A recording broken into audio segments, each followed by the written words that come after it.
Welcome back to the Marvel Movie Minute, a daily podcast in which we explore the films of the Marvel Cinematic Universe 1 minute at a time. In this, our 5th season, we are looking at Joe Johnston's 2011 film Captain America, The First Avenger. I'm Andy Nelson from the Next Reel Film Podcast, and I'm doing it solo for a few episodes, but Pete will be back. He promises. He swears. I think that the reveal was just a little too much for him, and he just couldn't quite handle it. So it's just me, but I'm going to be talking about minute 67, which begins with Dr. Zola flipping the catwalk control switch and ends with Steve and Bucky looking for a way up and out. Back on the show, we have returning guests, Andrew and Joe Darowski. Hello, how are you two? We are good. Well, I don't mean to speak for Joe, but Don't do that. Don't. I'm fine. I'm don't know that I can go up to good. No, I thank you so much for having us on, and we get to talk for a long time about face peeling, skin peeling. I was just checking the actual count of time for which we are talking about either face peeling or a reaction to face peeling. And it is a full 10 seconds, 12 if you can't count the part where he cleans off his neck. Yeah, well, that's part of it. There's still something there he's got to get off, so absolutely. Which I do like as an element that he has to take care of. It's like, okay, it's not a clean process. No. And they're just like, no, we're going with that take. Yeah, there's something on the mask that got stuck back there. It does make me wonder, like, is this how he normally does it? Is there an easier way to get this off? Was this meant to be like a reusable face, but he was just in such a rage that he just rips it to pieces as he's pulling it off? I have so many questions about the process that he goes through with this. It's part of a long tradition of superhero films involving a latex mask being ripped apart as it's removed, like Batman. Like Batman, like the Mission Impossible films. Well, I mentioned in the last minute, the tvtropes.org, the website.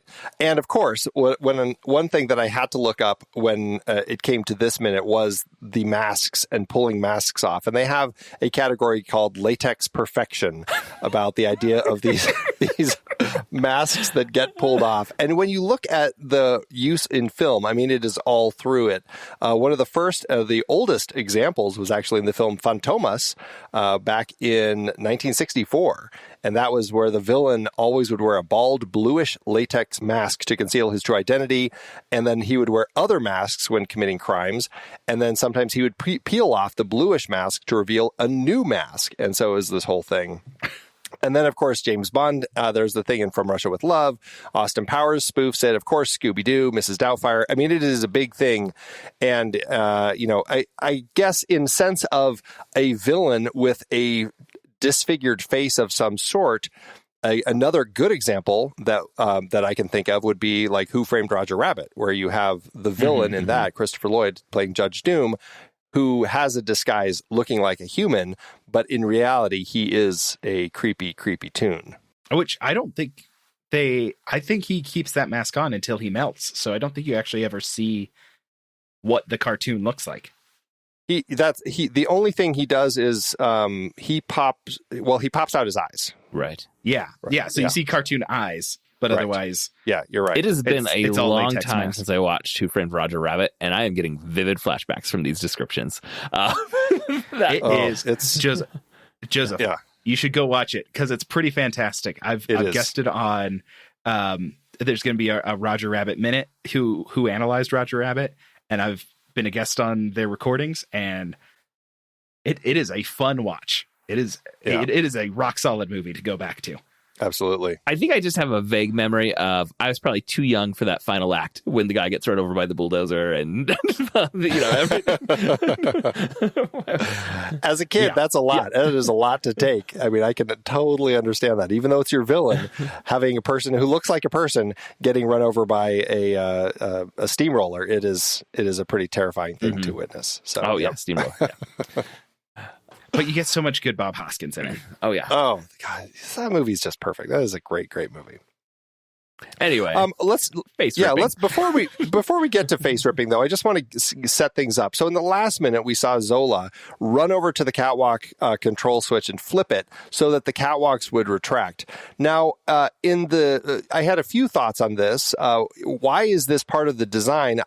My assumption is normally in a thing like this, it's because they're building something really big that needs to actually move by periodically, and so they have to retract the catwalk so whatever it is can get by. Which makes me think, are they dirigible, or a dirigible, or are they building pieces of the Valkyrie in here and needed a little more space? I really wasn't sure, but I thought that was interesting.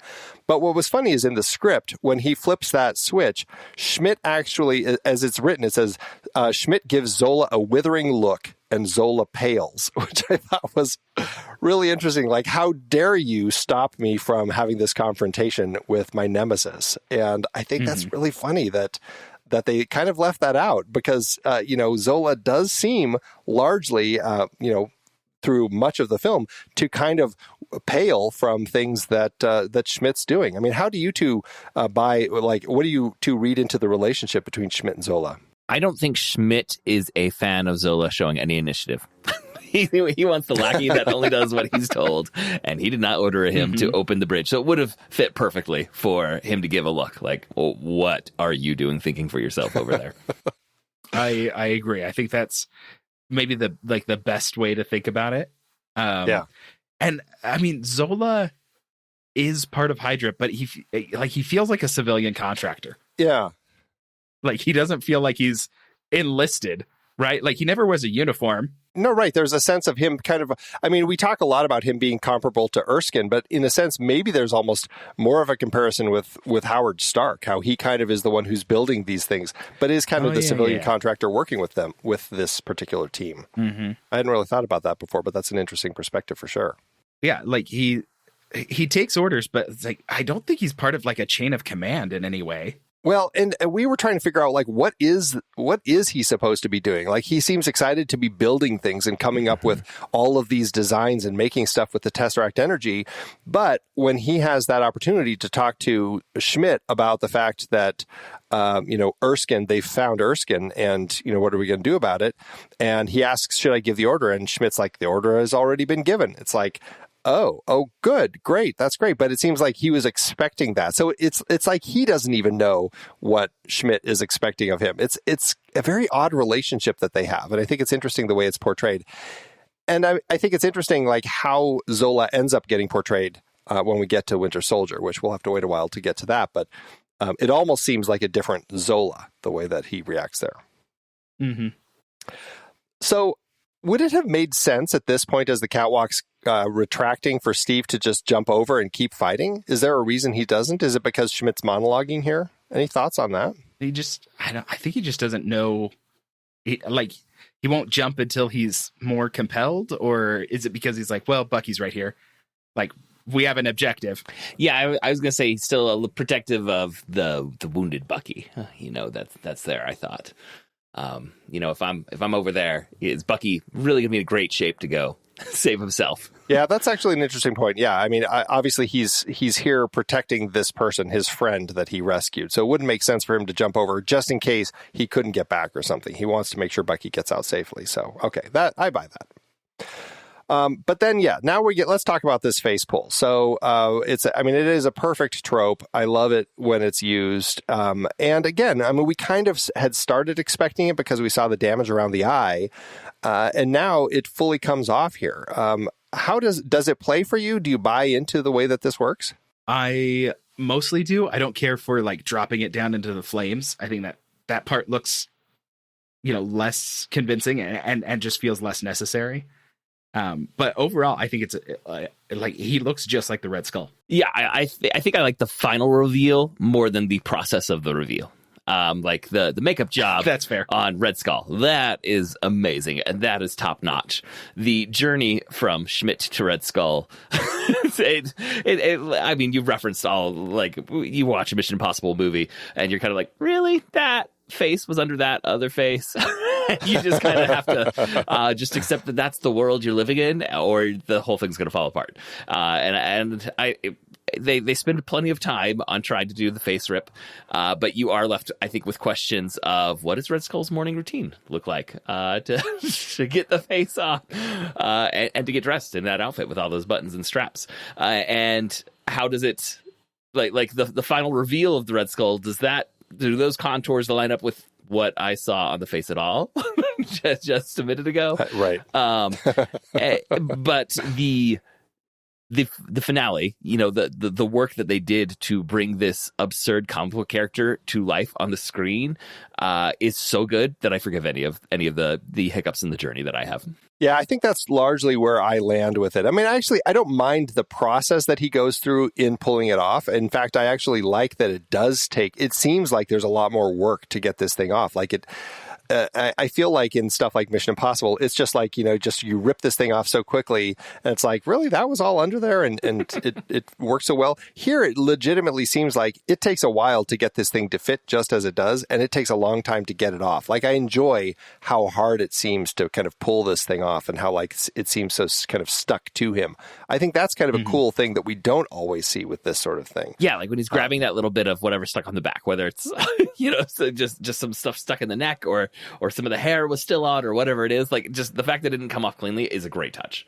And I don't know if that was deliberate or if that's just the way it ripped during the take and they kept it. I don't know how that went, but it is something that does make it feel, that whatever percentage you want to label it, more real than the Mission Impossible mask. Yeah, right. We'll say 60% more. It seems to be a number that Schmidt likes. So I also like that this is something where Joe Johnston seems to have a good handle on how to do an effect like this. Like you start off with just Hugo Weaving pretending to pull a mask off, and you end with Hugo Weaving in Red Skull makeup pulling a mask off over his head. Like there's something very visceral and it feels very like an actual thing that he's actually working at doing as he goes through that process, and I really buy into it. And then you just have that one shot in the middle that they just had to modify a little bit, where it's Hugo Weaving on one side and Red Skull on the other as he kind of pulls it off. And so it's like they only had to do some digital work on that one middle shot. And so I think that's the sort of lesson that Joe Johnston probably learned from working with people like George Lucas and Steven Spielberg and like that whole group that he kind of came up with, and was able to kind of blend all of the different technologies together to make something that feels a lot more authentic, at least for the way that I'm reading it. Now, I've never seen it, but he did a Wolfman movie, right? He did do the Wolfman movie with Benicio del Toro and Anthony Hopkins. So lots of transition work. Part of his repertoire as a director.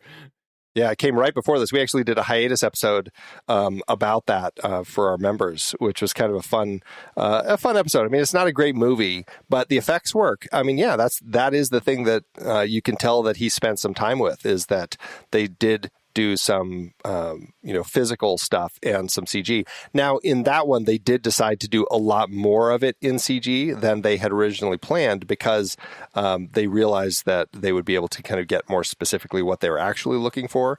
So I think that I think at that point he kind of settled in on let's just do it that way, because it was complicated, but there are moments in there where you have some good transformations. Now, for this Red Skull, there's lots of this is prosthetics, right? The nose removal, obviously, that's got to be done, CGI, but all the cheekbones jutting out, that was all prosthetics that they had on Hugo Weaving, right? I remember seeing some featurette or some article about it back in the day, and that's always stuck with me, that they wanted to do as much of it physically as they could. And I think that they worked hard to make it look that way. And it's a full kind of red prosthetic mask with that little, it's kind of the same thing they did with Ralph Fiennes in Harry Potter, where they put that little thing on his nose that they would then remove digitally. But otherwise, when you look at him behind the scenes, it's pretty impressive the way that he legitimately looks this way, like a person who has no skin. And it's kind of creepy the way that it plays. It's like, I don't know. It's an interesting look because it's such a cartoon character, right? In the comics, it's like it's so nonsensically cartoonish that it's like, how do you legitimately do it in a way where an audience can kind of buy into it? And the fact that it doesn't feel like, this is a person whose literal skin has just been like flayed off of him, and now we're just looking at all these raw muscles. Like, it doesn't look like that, but there's something about it that still looks like more than just a skull. I don't know, but it's very cool the way that they ended up putting it together. And I can only imagine like the amount of time that they kind of had to figure out exactly how they were going to make it work right. Yeah. And I mean, there's so many choices that for a comic book artist, they just draw, a skull and you throw a word balloon on and we all kind of like move on. You don't necessarily, but to see that in the wrong word, but in flesh, moving on the screen, but to make it, plausible and like think about the choices they have to make, that comic book artists really just, they don't draw an ear, but it's like, for this, it's like, well, what are we going to do with Hugo Weaving's ears? Yeah. We have to cover them or bring them in or what. And then, I mean, just like the texture that there is around his face, right? Like you can still see the lines of his face to some degree. Yeah. Mm-hmm. Right. But it's smoothed out some because it's like, well, it's not skin. So it like wrinkles aren't the same. But they put wrinkles in to some degree. So it still looks very, like you said, plausible. Yeah.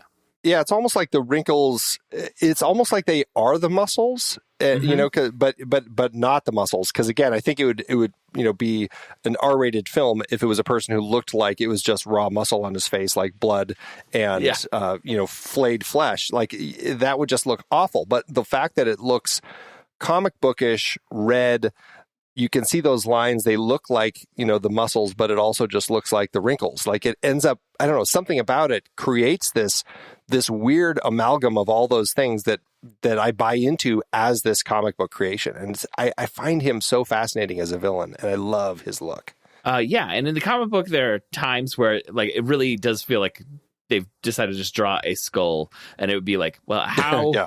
How does the jaw move, right? And they got to find a line to walk with this, because I think the static image of the comic books let you give a pass to that the moving image of the film would not allow an audience to really give that much of a pass to this. And what they found, for me, this is one of the highlights of the film, is the practical makeup that is done on Hugo Weaving for to make him into the Red Skull. Yeah, absolutely. And they got like the color just right, where it feels like an organic color of red, but it doesn't feel quite like blood. Yeah, right. It feels like just kind of a reddish flesh, like an alien creature or something. There's something about it. It's a line that they've had to walk a lot in Marvel. Like we've had green characters, obviously, like with Hulk and stuff. We've had, what other colors have we had? Blue, purple. Like we've had a variety of different skin tones in characters, and finding that right blend, so it's not just like this primary red. Like you have to find a way to kind of create a tone within it that allows it to feel kind of natural, and it is interesting. It is interesting. Bucky asks a good question. You don't have one of those, do you? And I think that it's an important question, and we were wondering too. Like, do you think Steve? Like, do you think there's more to Steve that we just never actually find out, that like there may be something? And why does this happen to Schmidt in the first place? I mean, we've speculated a lot because all we've had is Erskine saying the serum wasn't ready. Is this because the serum wasn't ready? Or is this something that happens because this is revealing his true inner self?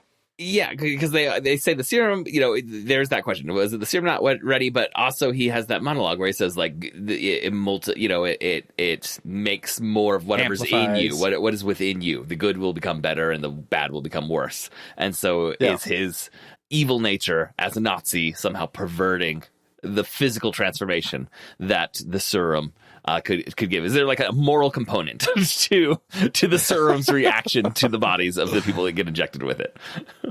Well, and part of me is wondering, so obviously for Steve, Tony Stark's like a major part of, the science that goes into, making Steve Rogers into Captain America. And they use that, like the blue light of the Vita rays or whatever. And that seems to be like Tony Stark's thing, is the energy and Howard. Yeah. And so Stark adds something to this process. And so maybe it has something to do with like, okay, what Erskine irradiate Schmidt with something? Like, is he just, what was his secondary, addition beyond just the serum? And so it could have been, some of that process as well. Yeah, it's interesting because we're not given a lot. And Erskine, I mean, it's all kind of his perspective, that little story that we get. And even in this minute, we actually have this moment where Red Skull actually talks to him about what Erskine had said and said, no matter what lies Erskine told you, you'll see I was his greatest success.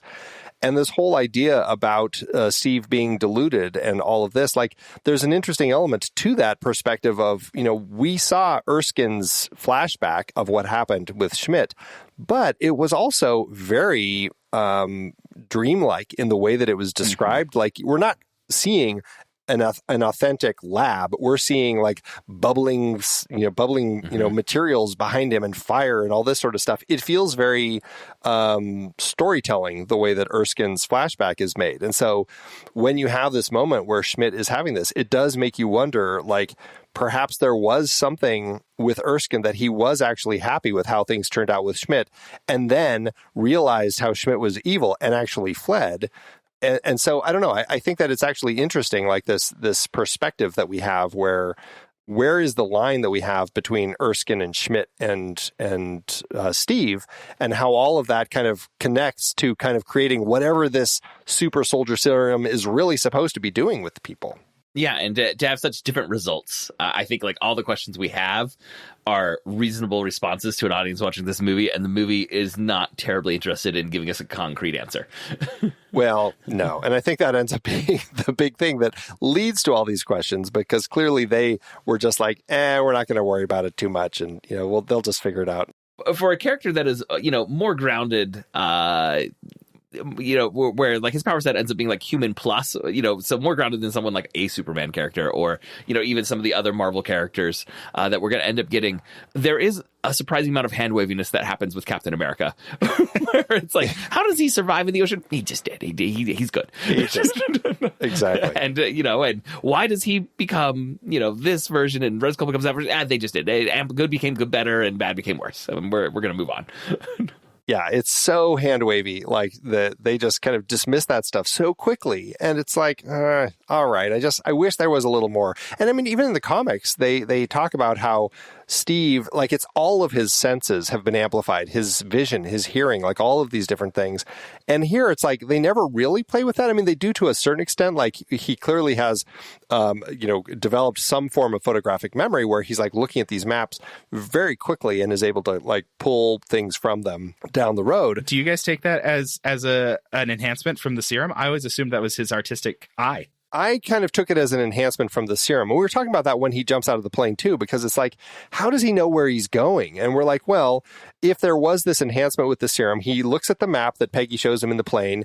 He knows where he is as he's jumping out of the plane. He can kind of identify the land, and now he kind of knows how to get there. Also, his hearing is probably amplified, so he can hear vehicles far in the distance and kind of run toward them.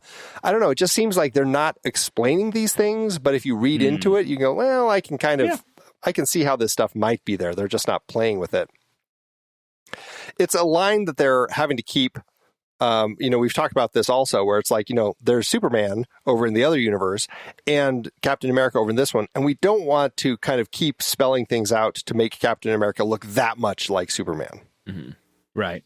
And I think that was probably an issue that they very specifically were doing, where they just wanted him to seem like he's just a great guy and he fights strong. And that's pretty much where they leave it with him.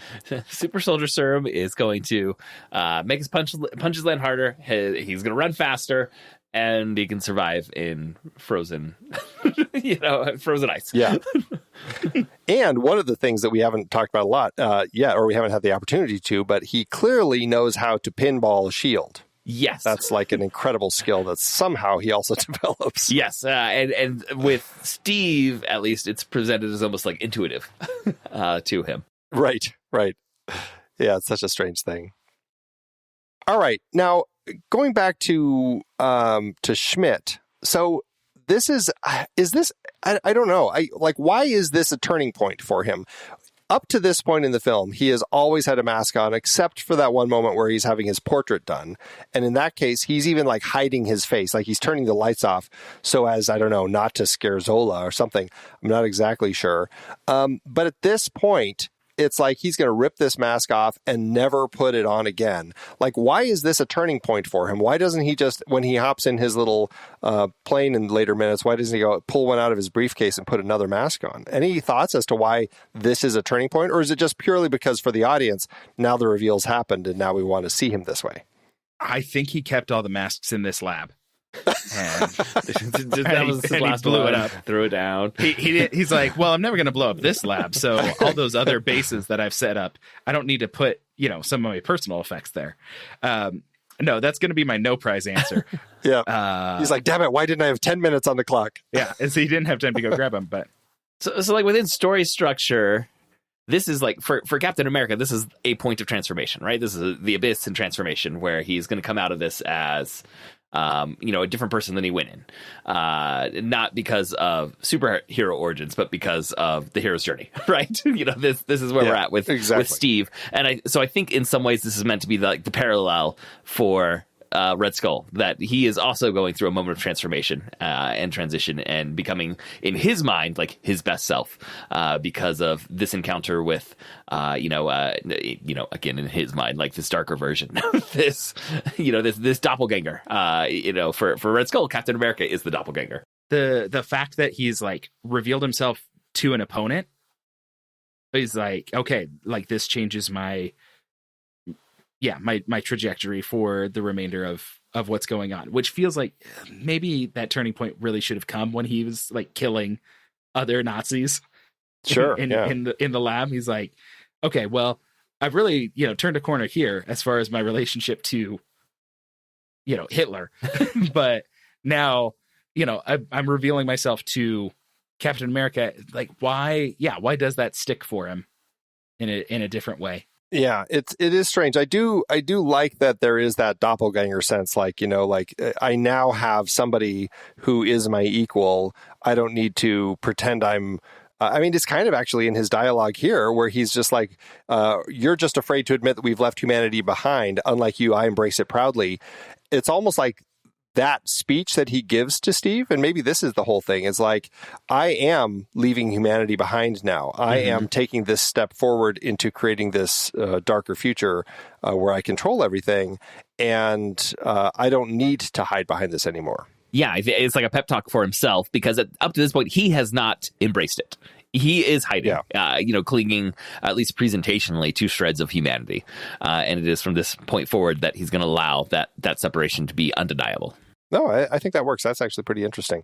I didn't think of it as his own pep talk he's giving to himself. He's like, are you ready? Yes, I'm ready. Let's do this. Okay. I didn't either until you were reciting it just now. I'm like, well, has he really embraced it? Because he's wearing this mask up until this moment. Yeah. It's this is that moment. He's just like, well, screw it. We're in it now. Let's just start fighting everybody. So he's like talking to himself in the elevator after Steve says, like, why are you running? He's like, why am I running? I'm not going to put this mask on again. He's thinking of a comeback that he could have given Steve after the elevator door closes. He's like, smashes the button to try to open it again. This is the moment in the musical that you would have him singing his song as he's on that elevator ride up to the top of, that this is the decision point and you're jumping. It'd be a great musical moment for him.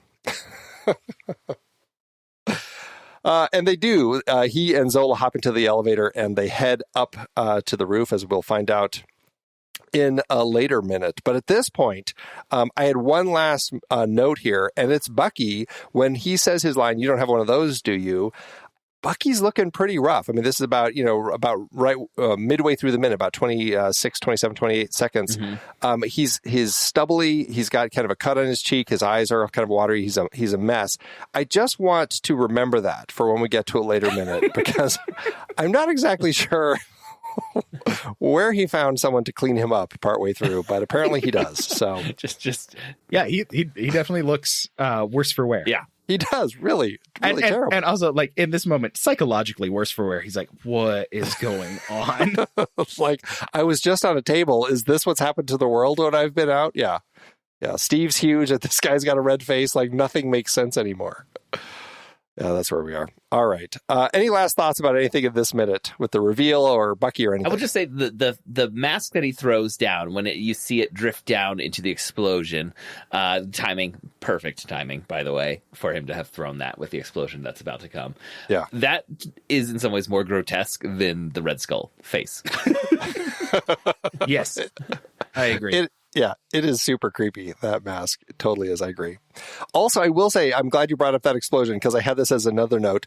There are some fantastically timed like explosions that go off as he's talking, like explosions with like flashing lights that it almost feels like lightning or something, the way that it plays as he's doing his little monologue and walking back toward the elevator. Mm-hmm. It plays so nicely to emphasize some of his lines. I love the way that Johnston kind of used the lighting and the explosions and stuff to kind of amplify those moments. Just one last thing, as I've scrubbed through this minute, we get that opening shot of the catwalk retracting between them, and then we get the overhead shot as the mask is floating down. Does it feel like they have gotten higher with that overhead shot? I'm just looking at that, and that ground seems pretty far away, and I don't know that they were quite that high up, or at least it didn't feel quite that high up before. That's a good point. Yeah, we are only on the 4th floor. It does feel like, I don't know, we're on the 10th now. It does feel a little too At least high. as the mask is falling down. Like, that chasm feels like it has deepened considerably. There are explosions. Maybe it has literally deepened. Yeah, I suppose that's the trick. There's so much fire down there that it is a little hard to gauge, like, exactly how far down does it go. And that's, it might just be a trick of the eyes. Mm-hmm. But yeah, that is something, because it does feel like we're gonna have some shots looking down in the coming minutes, and we'll have to just compare and see, does it look higher, lower, same as we get to those. Mm-hmm. All right. Well, both of you, thanks so much for joining me here to talk about minute 67. Remind everybody where they can find what you're up to. Both of us have podcasts that are housed at duelinggenre.com. So if you go to the Dueling Genre website, you may find other podcasts you're interested in. I host one called the Protagonist Podcast, where each week we look at a great character in a great story. And I am on Disney Animation Minute Essentials, which is movies by minutes for Disney animated movies. Fantastic. We'll have links to those in the show notes. Check those shows out. They are great. And that is it for today. We'll be back tomorrow to talk about minute 68. So until next time, true believers.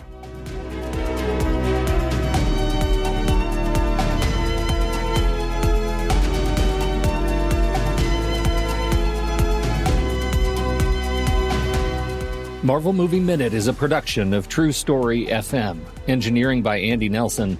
This season's music is Spread the News by Anthony Vega, and this season's show art is by Winston Yabo. Find the show at truestory.fm, and if your podcast app allows ratings and reviews, consider doing that for this show.